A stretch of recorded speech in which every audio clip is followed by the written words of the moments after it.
All right, I know that everybody wants to talk about LeChatelier's principle, but I want to talk about escalators. I want to imagine you on an escalator where the escalator is moving up and you're walking down. That's actually pretty good artwork, don't you think? Oh, I like it. Anyway, so let's say you're walking down at the same speed the escalator is trying to move you up. So at that point, you've achieved a steady state. You're still moving, the escalator's still moving, but any observer is going to see everything standing still. But now let's take that escalator and speed it up. So that escalator is now moving up faster than you're moving down. What does that mean? Obviously, you're going to move up with the escalator for a while until you match that speed.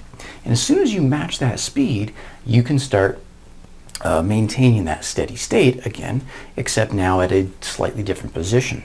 On the other hand, if you were to speed up, then of course faster than the escalator, you would then move down unless somebody sped the escalator up. The point is, as long as you're moving down the same speed the escalator is moving up, you can look like you're standing still. And if things change, then you can achieve a new point of appearing to stand still. And that's really what LeChatelier was talking about, if we want to take that back to chemistry. His actual words are here behind me, although he would have spoken them in French, I guess, so the translation is there. But what he said was if you take a system at equilibrium and you mess with it, you change it, you somehow move it out of equilibrium, it's going to try and get back to equilibrium. Any kind of balance that gets tipped is going to try to tip back. It might not look exactly the same when you're finished, but it's going to reach equilibrium again. Now let's just take a couple of reminders. So we have our equilibrium expression where we take the concentration of the reactants, the concentration of the products divided by the concentration of the reactants, and we know what to do with balancing coefficients and so on. We also know that that's temperature dependent, and we also know that it's not about amounts of stuff, it's about the rate. So any system can achieve equilibrium even if it doesn't really appear to have reacted much at all, or if it appears that there's not very many reactants left at all. Every system in a closed system will achieve some sort of equilibrium. And then lastly, we know from a previous unit that the rate of reaction is influenced by temperature and concentration. So I can manipulate the rate of reaction. So if we take those two ideas and stick them together, what we know about rates and what we know about equilibrium, we can start working toward LeChatelier's principle. So we're going to make a few changes, at least on paper. And how would they influence a system at equilibrium? Let's take this fairly simple looking system. If I were to add more reactant, now think about this in terms of rates. What does that mean? More reactant means more collisions, which means producing more products. Think about that in terms of equilibrium though. If I add more reactants than what was supposed to have been there or what was there at equilibrium, now not at equilibrium, and I've got more reactants. So they're going to increase the number of collisions that they have, and that's going to then increase the number of products that I have, at the same time decreasing the number of reactants. So take a system out of equilibrium, it's going to try and get back to it. So what I would say with this one is that it's going to shift, or reactants are going to form products. The whole equilibrium is going to start moving toward the product side in order to reestablish equilibrium. And it will actually end up with the same value of K, because under those conditions, that's what K is. Yeah, the number on top, products, will be different. The number on the bottom, reactants, will be different, but the ratio between the two will be the same. So one of the things you are going to want to think about this, we take that and turn it into a generalized statement, is if I increase the concentration of something, reactant or product, the equilibrium is going to try and get rid of it. If you add it, it's going to try and take some away. On the other hand, if I take some concentration of a reactant or product out, then it's going to try and get it back. It's going to try and replace it. So at that point, the equilibrium is going to shift to replace that which was lost. I can also change the temperature. Think about that in terms of rates of reaction. Increasing the temperature means the colliding particles have more energy. They're going to collide more often. But there's also the whole thing about exothermic and endothermic reactions. In an exothermic reaction, energy is on the product side, so energy comes out. Then on an endothermic, it's the other way around. The reaction requires a constant supply of energy. Now, if I think about this in terms of adding energy to the thing. Or I guess I started with taking energy away, cooling it down, sorry. If I cool the system down, it's going to try and replace the lost energy. Kind of like a product, except it's not a chemical, obviously, it's energy.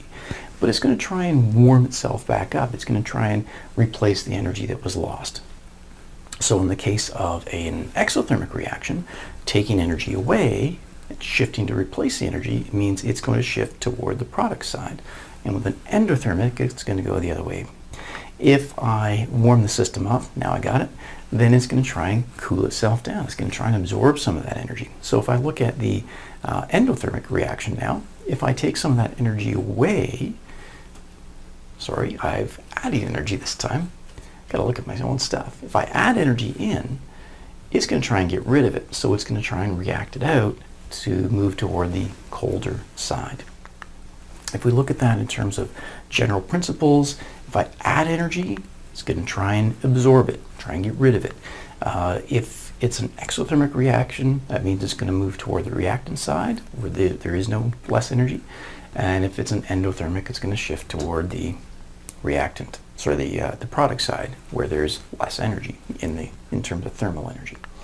If I take energy away, decrease the temperature, then I'm going to have the opposite influence. Try not to think of this in terms of must remember or must memorize exothermic versus endothermic. Think of it in terms of adding energy, how do I get rid of it? Taking energy away, how does the reaction replace it? And then we have that final comments there. I can also change the volume of a system. If it's a gas, it'll have an influence, because changing the volume of a gas will actually change the concentration of the gas, because I'm not changing the number of moles, but I'm changing the number of liters, so I will be changing the concentration. So if I increase the volume, I decrease the concentration. It takes longer to find collisions, fewer collisions, less reaction. But one side will be favored, or one side will be influenced more than the other. So if I think about this in terms of numbers of moles, now what's really, really, really key is that it's got to be moles of gas. Not every reaction involves gases, and some reactions involve a mixture of gases and non-gases. So we only look at the gases for this. But every mole of gas at standard ambient temperature and pressure, regardless of the identity of it, occupies about 24, almost 25 liters for every mole. So what that means is, if all of those gases want to occupy that kind of volume, if I make less volume or if I make more volume, that's going to have an influence. So we'll take this reaction. You'll notice that on the reactant side, because both things are gases, 4 moles of gases. On the product side, 2 moles of gases. In other words, 4 moles that want to occupy roughly 25 liters each, compared to 2 moles that want to occupy about 25 liters each, if it's all at standard ambient temperature and pressure. So if I increase the volume, more space is available, the reactant is going to shift to the side that fills that space better. And again, I'm only looking at moles of gas. Squish it down into a smaller volume. Now, in order to occupy that space more efficiently, it's going to shift to the side with fewer moles of gas, because they're just too crowded. And again, I cannot stress this enough, only count the number of moles of gas. What about a catalyst? We know a catalyst will make a whole reaction go faster, but here's the thing. A catalyst won't influence how much product you get, it'll only influence how fast you get there. In other words, it will not influence the position of the equilibrium, will not influence how much of each is at equilibrium, but it will reach equilibrium a whole lot faster. What if I had an inert gas? I have that previous reaction with nitrogen, hydrogen, and ammonia, and I start pumping in some oxygen, or I start pumping in some carbon dioxide. Assuming that it doesn't cause a side reaction, it will increase the pressure of the gas, but it's just going to interfere, and it's going to interfere with the reactants as much as it interferes with products. So in that case, it's not going to influence the reaction at all. It's just going to be in the way. So it's not going to make more products or fewer products.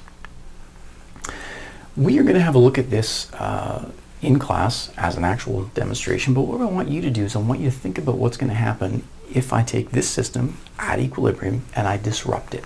So I'm going to ask you to figure out or predict what will happen if I add water. What will happen? Will it shift to the reactant side? Will it shift to the product side? Same thing if I add hydrogen chloride or HCl as a solution, sodium chloride, and what if I add silver nitrate as a solution?